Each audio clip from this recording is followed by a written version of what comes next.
Hi, so this is my second summary to try to get to another subject that we've been debating a lot. This is market anarchy, or anarchy in general. I can't speak for Graytex, but he and I both express a similar feeling here, which is that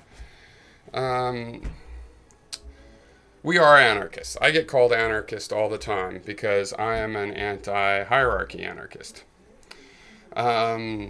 Okay, so hold on a second. Okay, I already started. What I went to get was some things I printed out, just simple diagrams. Now, first of all, I was going to say I'm accused all the time of being an anarchist because I'm against hierarchy.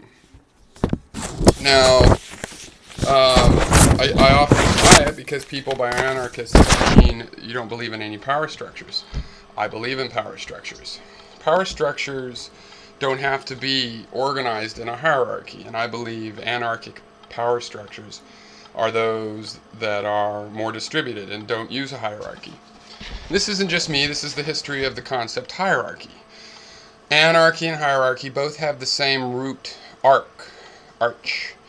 And that's curious because it's not just a coincidence. It's not like arch means power. Arch refers to one thing in particular. And as I've said, this is a metaphor. There is the Roman arch. Okay? There is the Roman arch. This is the keystone. Okay? Here's another example of a Roman arch. Okay. The Roman arch is a metaphor for power structure for the last couple thousand years. This is the keystone is the ruling class.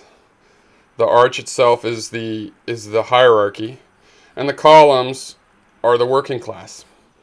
Supporting weight means that you're doing menial labor. So the working class does the menial labor. Supporting this transverse forces is intellectual labor. Now, the funny thing about this is that all that the keystone actually does is both of these arches would fall, this side would fall that way, and this side would fall that way, but the arch holds them together and uses them apart. A lot like the conservatives and the liberals separate the people who have a lot of mixed views. People are pro-life, but anti-gun, or pro-environment, but for drilling in the Arctic or whatever. People don't really split into these two categories, but we get split into them to facilitate being ruled. So I'm against that kind of hierarchy. Here's another example of a hierarchy that most of you would typically be familiar with. An org chart. Well, the thing about a hierarchy like this is that it's not real. What you find in a real organization is that there's connections, for example, between this guy and that guy, say.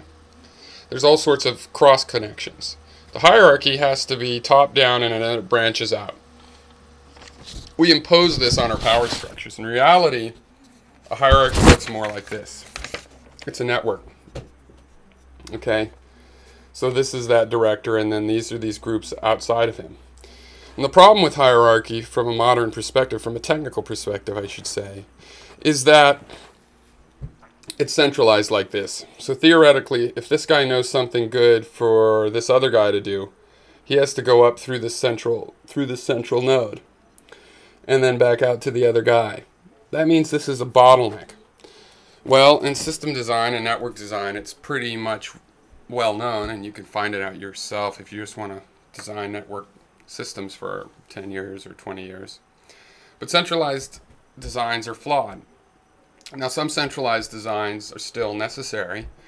So you might have a big bank server, which you need one authoritative bank server, and so that's a central problem. But even those are generally implemented, to use computer science as an example here, are implemented as clusters, as groups of servers that just work together to make sure that they're all authoritative at any given moment. And of course, they take a moment to react and actually be consistent with one another. There's various techniques to make that work reliably. So really, I think for myself and someone also like Graytex, I think that I'm further along in my anarchic beliefs. I want a volunteerism, and I believe, though, that we need a basis. We need markets and a playing field on which to play, and those have to be invented. So that's anarchic in the sense that it doesn't require a hierarchy, but it's not anarchic in the sense that we have no common infrastructure and we privatize everything. Why? Because private industry, the hierarchy, is alive and well. The first governments were really just groups of people acting in businesses. Now the businesses were illegal. They would just 50, 100 men, get horses, go ride, rape and pillage, steal some wives, go home, settle down and institute a state. But when they did institute the state, the people they were, victimizing finally got a hold of something that they could reform, the state. And so we've reformed the state. And there's still too much hierarchy in the state, and there's still too much corruption, but we've made gains, whereas in private industry, we haven't. If we were to get rid of government, we would simply emphasize looking at things as hierarchies instead of looking at things as distributed networks. Now, in terms of what kind of an anarchist am I? I'm an anti-hierarchical anarchist. And, I went so far years ago to try to write some fiction to visualize for myself. I told myself, well, what about a world where government was actually illegal? And so I visualized a world where that might be the case and what happens in a fictionalized account of people going through this world and dealing with discovering this underground government. And it's good to visualize things like that. So, I visualize this, and I think that a world like I envision is hundreds and hundreds of years off. And yet we could go in that direction, step by step if we wanted. And that's kind of the goal. But it will have more like a common infrastructure. We don't need a one-world government, but we do need a one-world infrastructure where we can trade goods around the world so that we can invent markets in which people can be free. Because in the state of nature, people aren't just automatically free, and neither are they unfree. And in a market, it's, they're not totally free or totally unfree either.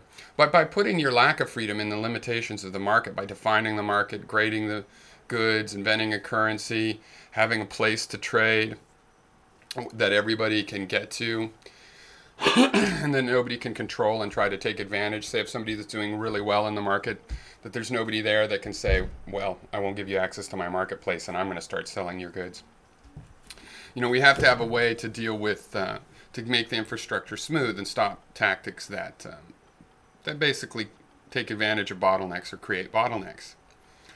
And so we don't need a one-world government, but we do need a one-world infrastructure in order for us to have an anarchic future. Now, I know it might seem ironic if you think in terms of anarchy as no government, but if you think of anarchy as no hierarchy, then it becomes pretty clear that only a common infrastructure will do that. You'll never get that with private property because the private property owner wants to be at the top of a hierarchy.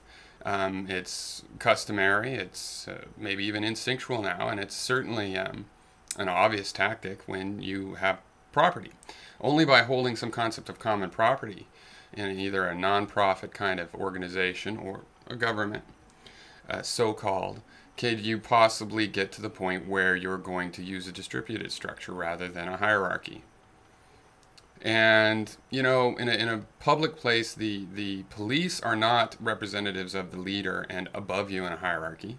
They're simply empowered to be civil servants and keep the peace. So to do that, they have to be able to arrest you. It doesn't put them above you in a hierarchy. Whereas the hired guns of a capitalist would in fact represent the capitalist in a different way and be above you. So one would be a hierarchy and the other would not be a hierarchy. So anyway, the main summary is that, I've discovered that there's a social structure and a mental framing that is causing our organizations to become corrupted in the way that those of us that want more freedom, that want volunteerism, things like volunteerism in the loosest sense, hierarchy, when we create our organizations with hierarchy, we are subverting that goal.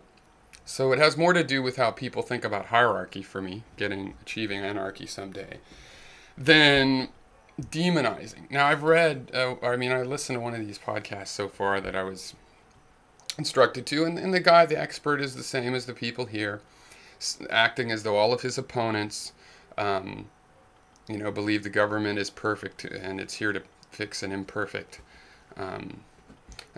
market. I'm not saying the government's perfect. Private industry is not perfect. You guys have to stop thinking private industry is just naturally perfect. And, I'm not thinking that about the government. So there.